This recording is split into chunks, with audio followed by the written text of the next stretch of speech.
Hi, I'm Nicholeen Peck, and I teach all over the world about parenting, good communication, how to build strong family bonds, child development, and education, all through the lens of the principle self-government.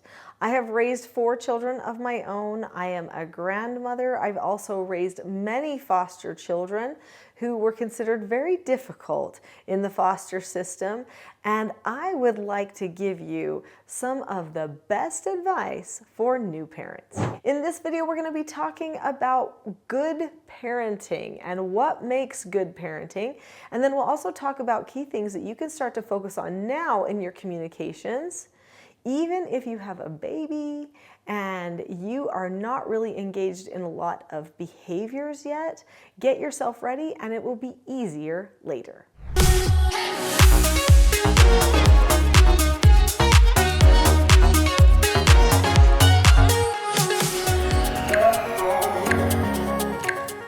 I know a lot of people get nervous when they think about parenting. Some people wonder, how come this baby didn't come with a manual? I don't know what I'm going to do when they do this or when they do this. Am I going to be enough? Am I going to be ready? There's a lot of questions we can ask ourselves. We could spend our whole lives worrying whether we are enough. One thing I always tell parents is this: that child was born to you.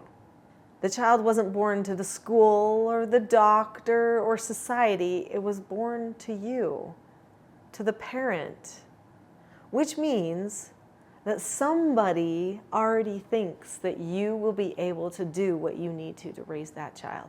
Now, if I can make it easier for you, I would like to, because there are certain things that make good parenting even better. Obviously, you love your child or you wouldn't even be looking at this video, but sometimes parents will start engaging in some of their parenting practices out of love, and then it goes a little bit off course. Sometimes it turns into selfishly motivated teaching. They get frustrated, so they start, enforcing certain things with the child. Sometimes our own feelings and behaviors can actually create a stumbling block for our parenting. So I would like to introduce you to this book here. It's called Popular Parenting Methods. This is the 2nd edition of the book. So if you're going to look for the book, don't look for the 1st edition, look for the 2nd edition. This book will help you understand the different types of parenting forms and structures that are out there, what their results are, and some of the traps that you might fall into because of those types of parenting. So if you read this as a couple or even on your own, hopefully you'll be able to see where some of your parents' parenting came from because they parented you a certain way.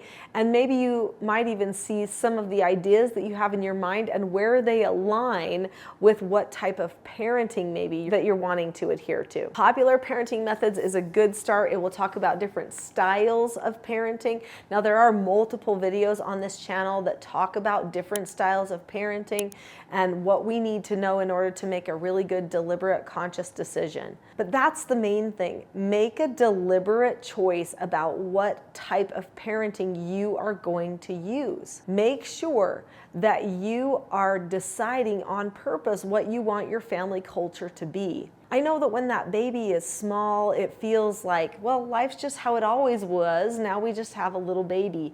But as that baby gets a little bit older and has needs for training and learning, you will notice that there will be things in your culture that maybe you did that you won't want to do as much.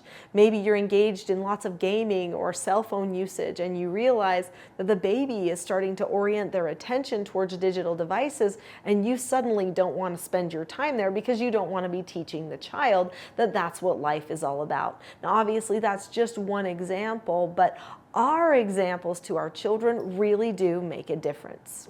So the main thing that makes good parenting is being deliberate in choosing what your culture is going to be. Have conversations with your spouse about the different types of parenting and try to align if you can. Personalities are different, your backgrounds are different, so your parenting styles might be different. If you can decide right now how to communicate, that will save you lots of grief and heartache later.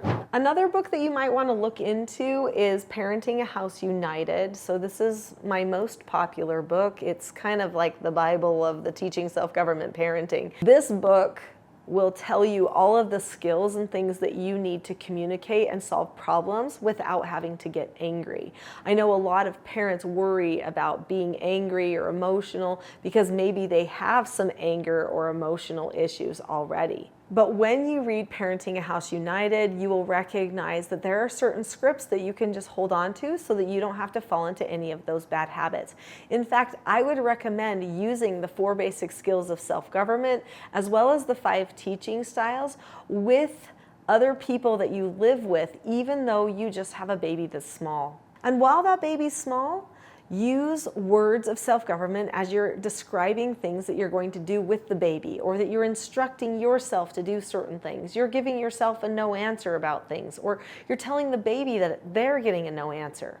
Another thing that you can do is teach them how to choose calmness and how to choose self-regulation. You can do this before the baby can even talk. My daughter made a video of her daughter learning how to take deep breaths and self-regulate when she was just a little baby. She also learned with sign language how to do some basics of disagreeing appropriately, even when she couldn't only say just a few words. So I highly recommend watching the videos that have baby Clara in them and talking about teaching a toddler or a baby how to stay calm and how to self-regulate and how to disagree appropriately. You can see some of those videos. They're very powerful videos. So start working with your baby right now on calmness, taking deep breaths, breathing on their hand, to show them what is a deep breath and what is not, so that they can start learning to pick up on those cues all on their own. But probably the most important thing that you could do is learn calmness yourself,